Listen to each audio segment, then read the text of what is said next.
and we did I don't remember the song, but it was a country song, and we did a parody, and it was brutally bad, so bad, so bad. I was wearing the cowboy hat, I had cowboy boots. At a million, this was when Zillow would allow you to upload however long a video you wanted to Zillow, and you could track the views. You can still track views, but yeah, that video had over 1 million views on Zillow. Welcome to the Rains Report with your host, Jason Rains. What's up, everybody? Jason Rains, your KC seller, 3 Max Elite Realtors, and we are back for episode number 4 of the podcast. Episode, I don't know, like 100 something for the YouTube videos. I don't even know. I lost track on how many YouTube videos we had. We're getting there. We're probably coming up on close to 100 for YouTube, right? Yep. So anyway, here with my boy Luke. Make sure you guys are liking, subscribing, commenting on both the podcast and the YouTube channel. Podcast, it's on all the platforms, just whatever podcast platform you use. YouTube, obviously, we're right here, but podcast, it's called The Rains Report. RAINS, just like the weather. The Rains Report. So again, make sure you like, subscribe, all that stuff. Guys, throw your comments down. We want to answer. We want to use your comments and questions for future episodes. So we can't do that. We're not putting anything on there. So yeah. All right. So what are we talking about today? What are we talking about? Episode number 4, podcast. What are we talking about today? How to be creative, right? Like this one. So I think we're going to, for the time being anyway, just kind of give you guys like a format moving forward on Friday podcast / Saturday YouTube. Saturday video. YouTube, okay. We do another YouTube video that drops on Tuesday, but that's a completely different format. That's more like out, like on the streets, in the community type thing. So that's Tuesday. Friday podcast, Saturday video. I think we're going to start kind of alternating is what we're thinking. Like 1 week will be more for general public, like buyers, sellers, homeowners, talking about the market in general, all that stuff, right?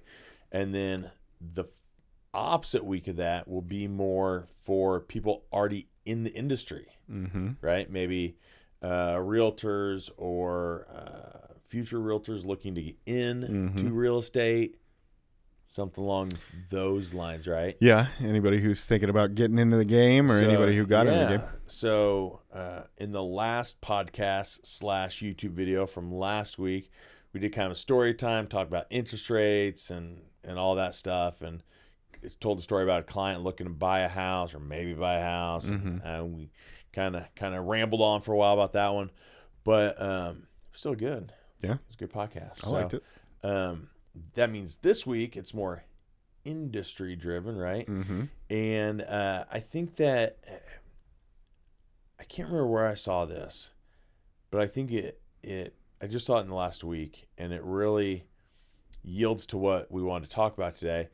And it was in a Facebook group I'm in about real estate, and it's almost all real estate agents in the Facebook group. And somebody commented, I think it was the admin, as soon as you stop viewing yourself as a real estate agent or realtor and start viewing yourself as a marketing company, that's when your business explodes. I could see that. Right? But that is a huge mind shift for most people, right? But yet I look back at what I've done over the past 3 years, right? Again, the first 2.5 years, again, we covered this a couple podcasts ago, part-time, just kind of doing it on the side type thing. Yeah. But acting as, for lack of a better phrase, just an average realtor, right? Like, just take some pictures, put a sign in the yard, do a couple lame-ass videos. Right that I posted on Facebook. Hey, guys, I'm here at my newest listing. You should come check it out this week, right? Yep. Like, totally lame. But still important, better. But yeah. Well, there's good, better, best, right? There's always my boy Dave stones Nichols, too. my broker, always says there's good, better, best, right? Yeah, that was good. Sure, that's good. but we're not even at the better and definitely not at the best yet, right? Yeah. And then as soon as we kind of met up and kind of got going on stuff, that's when I feel like I switched from doing what the average is to really becoming more of a marketing specialist on the property, right? Yeah. And I think, what is the point of marketing? Like, to get as many eyes on whatever you're selling as possible, right? Yeah. If you're marketing shoes, you want as many people seeing the shoes as you can, right? Yeah.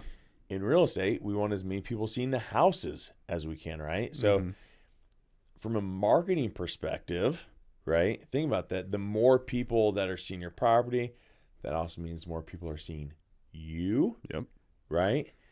Or at least hearing your name or seeing you pop up. And that leads to more business. So in marketing differently and being a marketing company, you get more business. Yeah. Right? So I hear a lot of times, and I can't even say older agents, although what we looked at before we started this, the average agent, 56. Yeah. And that's not Kansas City specific, right? But that's the stat that was out there. Average agent is 56 years old. That was my guess too. So that was like exactly your guess. Like, I'm pretty smart. Yeah, exactly. So not saying that 56-year-olds don't do video, but I think a lot of times they're less likely maybe to do video. Yeah. Right? It's just they didn't come into this industry with that being a kind of a standard. Yeah. Right? Like, look at your new agents today, your brand new agents today. They're already posting videos all over the place before they even get into real estate. TikTok and Instagram and all that stuff, right? So they're already comfortable on camera. Yeah. Versus maybe an older agent trying to break in, doing it. Have a friend that's, we'll just say above the average age, right? We'll leave it at that. Is she great on camera? I mean, no, right? But she still does it from time to time. Yeah. She's very self-conscious about it, right? But it's just the point of doing it. I'm telling you, she's not even, like, she's not great on camera.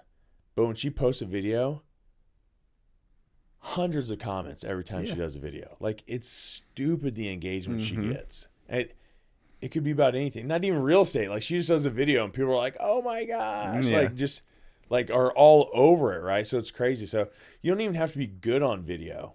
Yeah. It's just doing something, right? Now, again, that's the good, maybe the better. The best is to really develop your craft, do things differently, right, than everybody else. That then takes you to a whole nother level, right?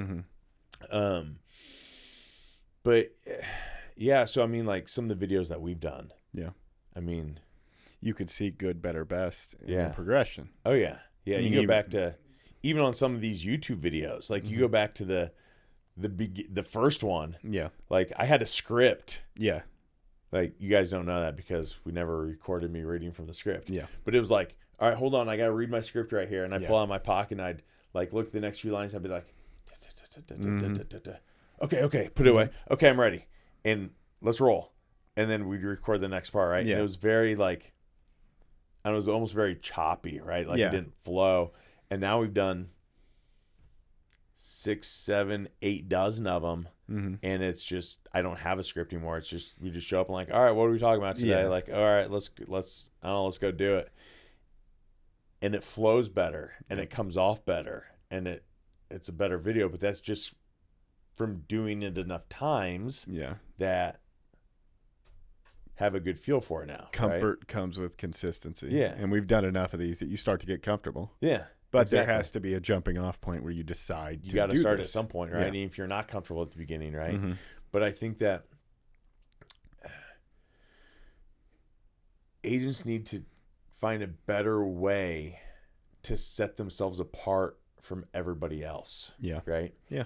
And maybe that's entertainment, Mm-hmm. right? That's kind of my thing. Like I like to entertain people on social media. Mm-hmm. But it doesn't have to be entertainment. It could be educational or informative as well. Yeah. Right? Like look at some of the other people out there doing video and podcasts and on TikTok or whatever. Yeah. Like some of their content is more would be more towards the informative and educational versus the entertainment. Yeah. So there's not one thing I don't think that's better or best in that. It's just what is your personality? True. And what are you comfortable doing, right? Yeah. I love the entertainment. To me, the entertainment gets more engagement, Yes. right? Yeah. And again, going back to marketing, if we're trying to drive engagement and we're trying to get the most eyes on whatever we're selling, house in this point, where should we be? Yeah. Right? In my mind, that's entertainment. Yeah. I think you're right. So, but And- if you're not comfortable in entertainment, do educational, do informative. Just do something. When it can't be just entertainment, because sometimes you see people who are active and they're getting all the engagement on these videos, but it might even be to their detriment that all they're doing is videos that are getting engagement from people worldwide and paying for these promotions.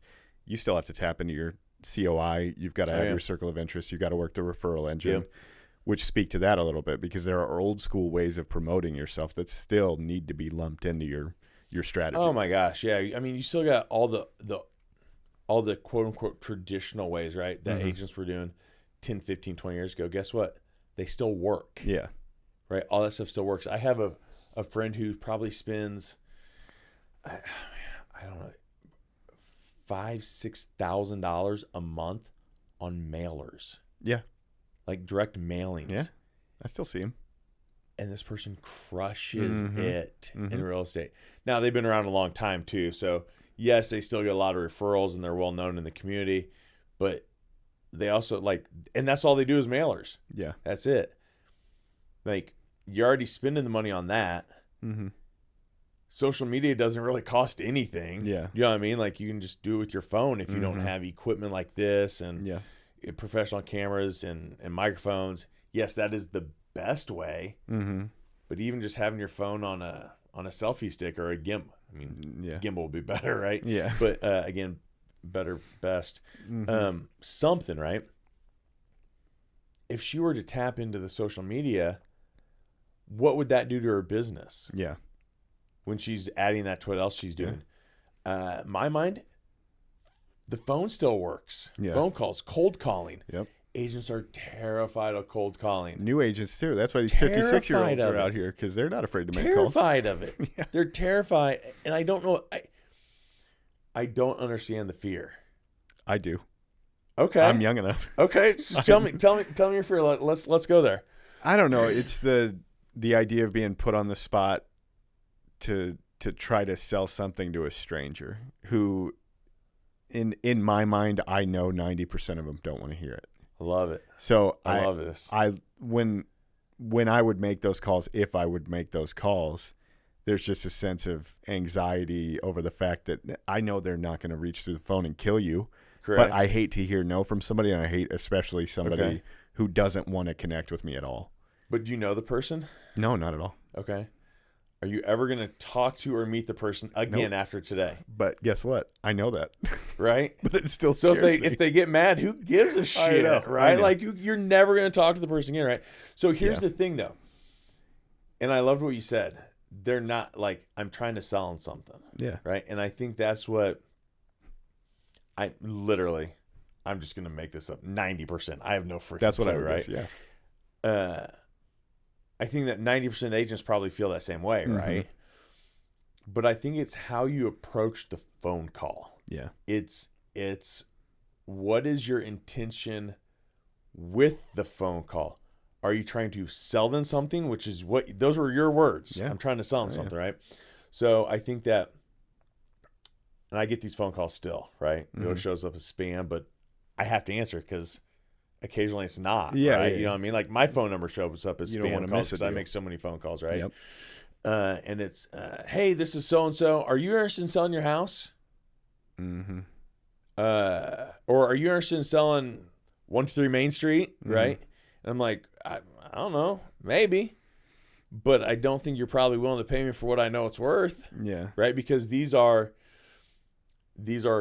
typically wholesale companies, and that's a whole nother topic. Like we do a whole podcast on wholesaling and how shady I think it is. Hey, again, not every wholesaler is shady. I don't want people getting mad at me. Don't cancel me over that, right? Yeah. But it's a very unregulated industry, and anytime you have an unregulated industry, there's a lot of unscrupulous activity that can occur, right? Yeah. But anyway, let's get back on topic. And as soon as I'm like, well, I'm a real estate agent. I'm actually, I was jacked from low just because fun. I'm like, oh, I'm one of the top in the state, which is true, right? Yeah. For RE/MAX. And they're like, okay, never mind. And they click hang up, right? Like, on to the next, on to the next, on to the next. Yeah. So is it, hey, this is Luke over here at, I don't know, what real estate company you worked for back in the day when you did it for a couple years? Reese Nichols. Okay. Hey, this is Luke over at Reese Nichols. I was just curious if you were wondering, interested in buying or selling anything right now. Mm-hmm. Is that the script? Well, no, because if I were to make those calls, I was already nervous. So if I were to say that, it would be, hey, this is Luke with Reese Nichols. Just wondering if you're looking to buy or sell. There's just a built-in anxiety to have. But that was the script, though, right? Yeah. Like, change the tone. Okay, so what if the call went like this? We're going to role play a little bit, okay? Phone's ringing. I'm on the other end. Phone rings for you. Hello. Luke? Yeah? Hey, this is Jason over at RE/MAX. Elite, how you doing today, man? Good. How are you? I'm doing good, man, but I tell you what, it is freaking cold outside. Dude, I'm not ready for this weather. My dogs don't even want to go out. Yeah, me too. But they're already like right there. Yeah, let's just pause. They're already like, what is this dude even talking about? Mm-hmm. Like, he calls me, says he's with a real estate company, and we're talking about the weather. Yeah. Like, it's already flipping the script a little bit, right? Mm-hmm. Because my intention with the phone call, my intention with the phone call is to not get on and off the phone as fast as possible. Yeah. That's not why I'm calling you, right? I'm slow playing. I'm going for a relationship, right? Mm-hmm. You might not be ready to buy or sell for 2 years, but I want to be your guy when that time comes versus today, right? Yeah. And honestly, you'll come across somebody, if you make enough calls, you'll come across somebody that's looking to do something right now, right? But I'm looking for, at the beginning, I'm looking for some way to connect with the person, right? I might say, man, I'm not ready for this. Could you see next week's supposed to be like -5? Mm-hmm. And they might be like, yeah, my dog doesn't want to go right now. Oh, I got dogs. What kind of dogs you got? How'd you get this number? Right. They don't even ask. They only ask if they get mad. Right? Yeah. But if they get me, that's again, back to who cares, right? What's the script if somebody says that? Because I feel like that would be the most. We'll get to that, right? So I'm going like best case scenario, right? Yeah. If they're like, so make this small talk, whatever, for a second. Hey, man, I know you're busy. Real quick. That's my line, real quick, because I think you're about to get off the phone. And you might. I just got to see where the conversation goes. Yeah. Real quick, I'm calling because I just listed a house down the street. I just sold the house down the street. We just listed a house down the street. We just sold the house down the street. We be in my office, right? If I haven't done anything, we be in my office, right? Yeah. A house just went for sale on your street, just sold on your street. Okay. Any house. I'm not advertising that property. I'm not promoting that property. I'm just telling you house went on the market in your neighborhood. Yeah. Right? You can find that out on Zillow, right? Mm-hmm. Like, I'm not sharing anything that's proprietary information here, right? Like, it's not confidential at that point. Yep. I'm just calling all the neighbors to see if you had any questions or if there's anything I can do to help you. That makes sense. So you could virtually call anybody. Call anybody. Yeah. Any listing, new listing, any closed, and those are happening every single day. See, but that's... New listings and closings happen every single day. And so you're using, it's called circle prospecting, right? Mm-hmm. You're using activity in the market as a reason to reach out, to have a conversation, to see if they have any questions. That's it. Sense. If they don't have questions, they don't have questions, right? They might say, oh, well, what did that one sell for? Oh, what did that one go on the market for? How much do you think mine is worth? If that one on that, man, how much is mine? Now we're having a dialogue. Now we're having a real estate related conversation, right? Yeah. And the more conversations you have, the more business you do, right? nobody knows you're a real estate agent. You don't talk to anybody. True. You don't sell anything, right? And it does. I still think it takes a certain mentality to make that phone call. It does. And talking about good, better, best, there's somebody that would make that call in a decent way. You would probably find the best way. And Yeah. I think you have to smile. Yeah. Like, I know it psych sounds weird. yourself You're on up. the phone, but when you're smiling, Mm-hmm. the inflection of your words and your tone comes off different. Then you feel like, hey, this is Jason over at Remax. I was calling today because a house went on the market down the street versus, hey, this is Jason over at Remax. A house on the market just went on the... Yeah. Your tone's different, Yeah. right? Like your inflection's different.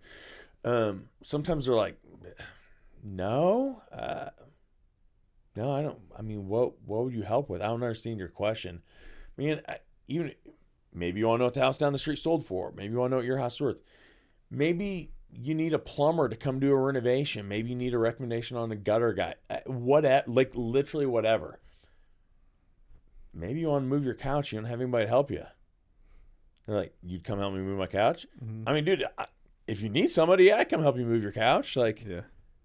might take me a couple days, if I'm in the area, but yeah, I'll help you move your couch. If you're, we had a guy in the office that literally he's doing that script.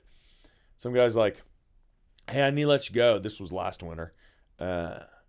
So 21 into 22. Yeah. Hey, I need to let you go. I got to get my driveway shoveled. Got to get my wife to the doctor. She's pregnant, whatever, doctor's appointment. Okay, no worries. Hey, I'll just follow up with you later. Click.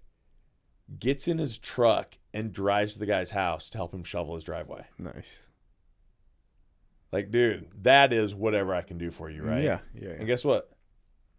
End up listening to the guy's house, right? You know what I mean? Never even knew the guy. Yeah. If they say no, don't need anything, don't have any questions, then the next part of the script is, and really what the question is, do you have a realtor that you could ask questions if you've ever had them, right?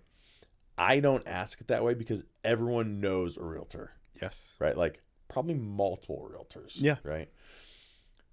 So that's what I'm getting at. But the way I phrase it is, if you ever did need anything, Luke, do you have anyone you can reach out to ask those kind of questions to? I didn't say real estate agent or realtor. I just said, do you have anyone you can reach out to? The majority of the time, the answer they gave was no because of the way I asked the question. Mm-hmm. Okay, hey, not a problem. Would you mind if I email you my contact information, and that way if you ever need anything, you can reach out to me? Most people are going to say that's fine. I'm literally, the ball's in your court. Yeah, there's true. no pressure here, That right? makes sense. Yeah, that's fine. Okay, cool. I have a couple more neighbors to call. What's your email address? I'll email you here in the next 30 minutes or so. I already know your name because we're talking. Mm-hmm. I know I got the right phone number because I called you and you answered. Yeah. We had a conversation. I know your address because it's in the system that I use. Yeah. That I got your number from to begin with. And now I have your email address. Your name, your phone number, your address, and your email address. What else do I need to be able to market to you in the future? There's not much left, right? I can set you up on a weekly newsletter. I can, I use Constant Contact for that. Mm-hmm. And it's not a newsletter like, oh, the best 5 things to do in the spring, like whatever. Like these are like, I custom make the newsletter every week, right? Yeah. I can set you up on a automated market update for your neighborhood specifically. So now you are being notified every 7, 14, 21, or 28 days on activity in your neighborhood. Mm-hmm. Right? So we're looking at this, again, this is for agents who are out there, right? Yeah. And this is through a platform called KV Core. From an agent perspective, if you're sending something out to a homeowner every 7 to 28 days, are you going to be on the top of their mind when they decide to do something? I would imagine, yeah. Hell yeah, you are. You've been emailing them constantly. Yeah. Right? Constantly you're sending them stuff, right? Yeah. So unless they really have a close friend or relative that's in real estate, I think you're gonna be the person, right? That's probably the difference too between like somebody from high school who's a realtor who obviously you think that's going to be my realtor, but then somebody like you comes along that keeps putting that information out there and out. Tilt. Absolutely, yeah. I mean, I haven't heard from this person in 2 years, and I don't even know if they're in real estate anymore. True. Right? Like, true. So that's funny. I was literally talking to, I'd been looking for a rental for someone earlier in 2022. We don't do a lot of rentals. We don't have the data on them. Property managers don't enter those into the MLS. They have their own sites. We don't have access to them. So we're really just relying on our personal network at that point to find something. Put something on social media looking for this. Guy messaged me. He owned a house here. It did not end up working out, right? But flash forward months, and I see him comment on someone else's post about buying a truck. And he was like, oh, well, I'd love to buy that truck, but I'd have to sell my house first. Enter Jason. I sent him another message like, or no, I think I commented on the thing. I was like, hey, no, I didn't comment. I know somebody who could help with that. I sent him a message. I go, bro, I'm like, you could have bought that truck months ago if you would have listed your house with me months ago, right? Like when we first started talking, I know. My wife knows a couple people. I was like, I get it. Dude, just mention me, right? Mm-hmm. Okay, we'll do. Nothing. Another month goes by. I'm friends with her on Facebook too. And I see her post a picture of the house and talking about selling it. Immediately go to the MLS, look it up. It's not there. So I'm like, okay, well, it's not an MLS. I can reach out to her, right?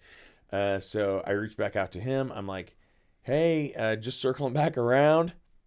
I already knew they were getting ready to list. Like, it looked like they were going to list. So I'm like, I would love to help however I can, yada, yada. Okay, so I end up talking to the wife. We have a long conversation. I haven't heard back, so I probably didn't get it. That's my guess, and that's fine. I'm not going to get them all. But she gave me her friend's name that she was thinking about selling the house because this friend helped her buy a house. Okay. Right? So they bought a house and they haven't sold their previous house yet, right? They were not contingent buyers. Well, I told her, she gave me the real estate company name. I'm like, never even heard of it. I've literally never heard of this company in the 6-7 years I've been doing this. And she's like, oh, yeah, it's her own brokerage. I was like, okay. So I look her up, and 0 listings this year in 2022 and 2 buy sides for like $850,000. Yeah. So literally she has listed 0 houses this year. And I conveyed that not to put this agent down, but what I said was, I was like, hey, listen, like, I think it's almost easier to use a friend or someone you know on the buy side because it's more neat. Yes, there's business involved, but it's more an emotional thing, right? Like you have to feel something for the house, you gotta fall in love with it, whatever. There is a business aspect when it comes to negotiating, and we can cover that in a future, like negotiations. We can do that maybe in the next podcast. But on the listing side, it's business. Yeah. Like it's straight business. There cannot be any emotion involved when selling your house. Right? Like, so if it's all business, should we not pick someone who's the best at the business side? And to me, if you've had 0 listings for the year, you're probably not at the top of your marketing game. Yeah. Right? Going back to marketing, right? So probably did not get that one because I haven't heard. Even followed up with even sent her a text. Got nothing back. So who knows? We'll see what happens. But that's the follow-up. That's the other portion of this too, because that's another thing that it's like, personally, I'm not afraid of it, but I tend to not have the follow-up game that maybe you would have. Follow-up's probably the hardest thing, right? Yeah. But let's circle back to that in a second. To finish up the phone calls, if someone gets mad, like on the other end, so on one end, we just got their name, their number, their email, and we have their address. We can do whatever we want marketing-wise. If they get mad, I don't know. I think part of this is just from my 15 years as a police officer. People were always mad. People were always mad at me, didn't like me, and were yelling and screaming and cussing at me. And you just had to let it go and move on to the next one. They get mad. Who cares? Like, who cares? Now, there is a lot of debate on, do you call people on the do not call list, or do you call people on the do not call list? Do you call cell phone numbers, or do you not call cell phone numbers? My personal take is I call everybody because, again, gray area, I'm not selling them anything. True. I'm calling to see if there's anything I can do to help or if they have questions. What am I selling you? Now, is the point of the call to sell you something at some point in the future? Yeah. Sure. But today's point of the call is just to enter a relationship. Yeah. And try to provide something of value. Okay. Right? Yeah. And the do not call list is for sales. Yeah. Gray, I get it. Yeah. And could probably be interpreted both ways. But the thousands of phone calls I've made, never had a complaint to the FCC or I don't know, whoever covers the cold calls, right? Yeah. Again, but I think it's how you approach it. If you're calling someone that do not call list and you're like, hey, I'm calling because 123 Main Street just went on the market and was curious if you're interested in buying it. That's the sales call. That's the difference. You're trying to sell the property, right? Yeah. I'm not trying to sell you the property. In fact, I know you're not going to buy the property. It's in, more than likely, you're not going to buy the property. It's in your neighborhood. Yeah, true. Why would you buy the property? Yeah. So I'm not selling you anything, right? So I think that's the difference. So phone calls, mailers, obviously social media, video. Video is king right now. Yep. I think short form video, but I think long form video has its place, especially as these platforms are starting to allow longer and longer videos, right? I mean, that's... We're talking about you gotta TikTok. Have a little bit of a mix. Yeah. TikTok started at like a minute. Yeah. And then went to 3. And now it's at 10. Yep. Right? So I think there's, again, attention span. You better have a good ass hook on the front end of that if you expect somebody to watch for 10 minutes, right? True. You better have some dang good content. Yeah. But if you have a funny video and it's 2-3 minutes and it's really funny, I think people watch it. Get you the know attention. What I mean? But again, there got to be a strong hook on that thing. Yeah. Right? Yeah. And that's another thing. What is the hook? What is your hook? I think you got to know your hook. You got to get it at the beginning. These videos, and I have friends that do it. So the video starts off like this. I'm going to look at the camera for those on the podcast. It's, when I say this, and I kind of do it on the YouTube videos, but there's a little bit different. Like, these are more educational, right? I'm talking from an entertainment standpoint. And YouTube and podcasts, like most people watching this may not already know me, right? Versus I'm talking Facebook specifically, where you're mostly reaching people that are already in your sphere. Yes. Right? Yeah. So this is Facebook specific. Because I was about to say, and I was like, well, shit, I do that on the podcast, so whatever. Facebook specific. Again, you're seeing your friends on there. You already know them, right? Yeah. Already have some sort of relationship. Hey, this is Jason Rains, and I'm here to show you my news. They already know who you are. Talking to your friends, yeah. They already know you. Yeah. And your name's already right next to your post. True. They already know your name. They already know who you are. Why are we spending our 5 to 7 second hook time introducing ourselves? Yeah. That's time to hook somebody so they want to watch what you're getting ready to say. True. Do the hook and then introduce yourself if you want to do something. Yeah. Hook. Holy crap, you guys. I can't wait to show you this waterfront view of this newest listing. Hey, I'm Jason Rains with REMAX Elite Realtors, and I can't wait to show you this one. Let's go take a look. Yeah. See the difference there? Yeah. You hook them, then you intro yourself, and then you get back to the subject. Yeah. Versus, hey, I'm Jason Rains, REMAX Elite Realtors. I'm here at my newest listing at 123 Main Street. You guys, it has an amazing waterfront view. You've already lost them. Mm-hmm. It's gone. Yeah. They're already scrolled on to the next video, right? So I think it's how you kind of set up your content as well, right? Yeah. But again, if you're not doing it consistently and you're not trying to get inspiration from other people following them, your marketing's not where it needs to be. Yeah. And again, that leads back to you have to view yourself as a marketing company, right? That makes and sense. You have to, I was going to say do whatever's needed to get the most views. I won't say that necessarily, right? You're almost there. But we've done, right? Yeah. We've done, I mean, we had a video and you shot it off 101 West Pocahontas, 101 East Pocahontas. It was on Pocahontas. I remember the video. I think about it every night. Teeny tiny raised, like the house was like 900 square feet. Like it was a 2-bed, 1-bath, no basement. You park below, so we call it a raised ranch. But not only was the basement finished, like you parked down below and the whole thing was open to where the car was. Uh-huh. Like it was all open down below, right? And we did I don't remember the song, but it was a country song. Mm-hmm. And we did a parody and it was brutally bad. So bad. Mm-hmm. So bad. I was wearing the cowboy hat. I had cowboy boots. I had 1 million. This was when Zillow would allow you to upload however long a video you wanted to Zillow. And you could track the views. You can still track views, but that video had over 1 million views on Zillow. 1 million, right? So think about from a marketing standpoint, that video was on that listing, and that listing had 1 million views.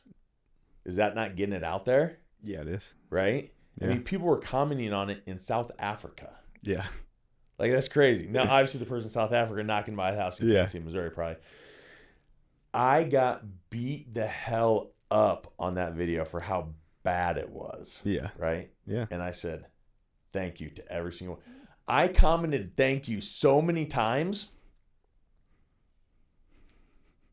Facebook didn't allow me to comment for like 48 hours. They thought I was spamming people. Yeah. They thought I was a bot spamming because there were so many hundreds of comments that I was like, thank you so much. Thank you for interacting. Thank you for watching. Yeah. They thought I was like, literally, I got banned for 48 hours. I couldn't comment on Facebook. Yeah. Right. But again, that drives the engagement. And you never know. I think speaking to that, you never know which thing you do is going to hit. You didn't know that was going to hit. You wouldn't have expected it to. No, because we'd done parodies before and they hadn't been anywhere like that. Well, and I've edited somewhere I'm like, this is it. This is going to be this is money. Got nothing. And then it doesn't get that much traction. Yeah. So that just goes to show that Yeah. you produce content as much as you can, obviously, with the time that you have, because you never know what's going to get your name out there. Don't know. And that's what did it, which is wild. So I think marketing really is, if you're a new agent or even if you're an older agent and you're not marketing, or you're either not marketing or maybe you just don't even know what to do. And follow some people that you like. Like, find some people that are doing content that you enjoy. Yeah. And just copy it. Yeah. Freaking copy it. Yeah. Maybe change it a little bit. Yeah. And we've done plenty of that where you found some inspiration from somebody else. And the smart thing to do is to ask them, because we've been in that situation before. Yeah. Hey, I'm thinking about. I've asked other agents. I'm like, dude, can I use that idea? Yeah. And they're like, dude, I'm in Canada. Yeah. You're in Missouri. Sure, go ahead. I don't care. Until there's a national MLS. Yeah. And it's regional and somebody's focused on a different market entirely. Of course, Nobody's they'll ever be like, going to sure. see it, right? Yeah. I think that changed a little bit on like TikTok, just because it's such a wide platform. Yeah. That I think that it ties in. Like, people might call you out if they see it, but again, if you've already got that person's permission, then who cares, right? True. Like, it doesn't matter. But there's enough content out there, and you can tweak it enough. Yeah.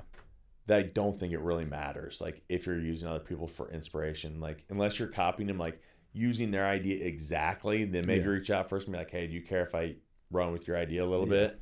As I'm telling you right now, like, copy my stuff. I don't care. Yeah. Like, if you're in Kansas City, people are going to know you copied off me because I'm the only one doing it. Yeah, but if you're in a different market, copy my ideas. I don't care. Yeah. Like, who cares? You know what I mean? Like, just do it. Yeah. So, yeah, if you're a new agent, I think that's probably the biggest thing. Just go back to some of the old school stuff. The mailers still work. Hell, door knocking still works, right? We can do it. Let's, so not the next podcast, we'll do negotiating. Okay. The following one that's back to the agents, let's talk about new listings and how to capitalize on marketing new listings in order to get new business. Okay. I like that. There's a good one, right? Yeah, that's good. So kind of give you guys a preview. Because that's a whole podcast of stuff you can do to get more business off a new listing, right? Yeah. So lots of ideas on that. But door knocking still works, cold calling, mailers. So those three are all the old school stuff. I think newsletters still work. Yeah. Again, old school stuff. Again, make it original content, please. And then video. Yeah. I mean, you have to market not only the property, but in doing so, you're marketing yourself as well. And I think to kind of wrap this up, I think that's where most older agents have a problem when they see the type of marketing that I do. They're like, well, he's not even marketing the house sometimes. Like, and I'm getting eyes on the house, but at the same time, I'm marketing myself so that I can get more business in the future. Yeah. Right. So you're using the listing to help market yourself while still marketing the listing to try to get more people in the door. And you probably know which homeowners would allow what, because I mean, you've never had any like pushback from homeowners. I've never had anybody tell me no. Yeah, because they know going into it, this is kind of what I do. But you can tailor it a little bit too. Like you know your client. Like if it's a higher end client, maybe you don't like do something way out there, right? Buttoned up. Maybe you dial it back a notch. We had a house. You both were there. Maybe it was you. Who did Woodland Shores? We had the McLaren. You were both there. I was going to say. You were both at that one. The McLaren video. Maybe. Because you rode in the passenger seat with the drone while I drove it, which was cool as fuck, by the way. Yeah. I can say that we're on a podcast, right? Like, that was so cool driving that car.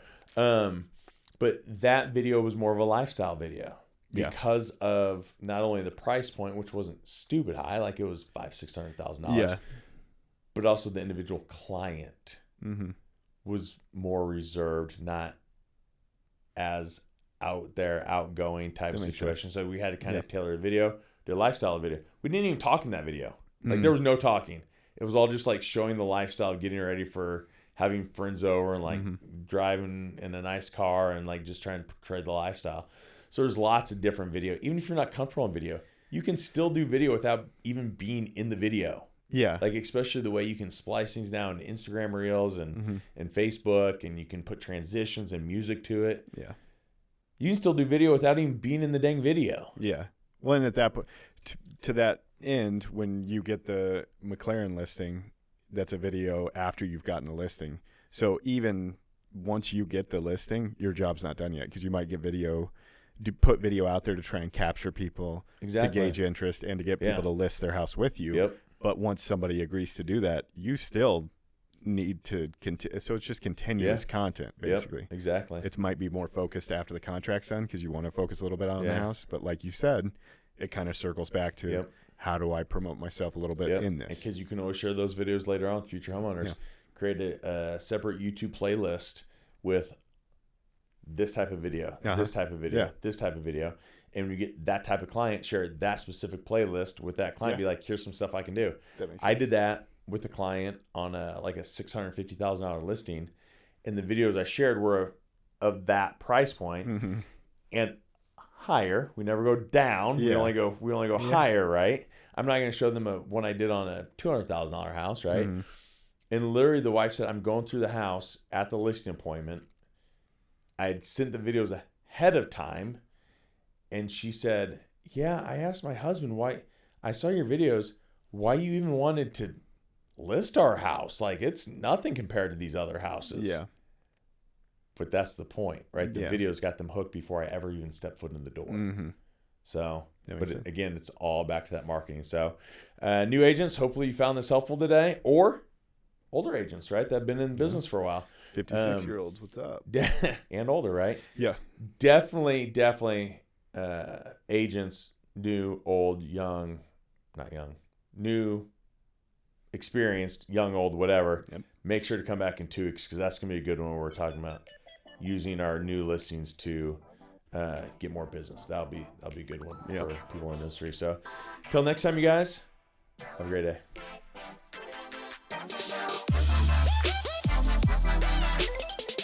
The Rains Report is brought to you weekly by Juke Media. Look for episodes every Friday wherever you download podcasts. And remember to rate and subscribe for more content.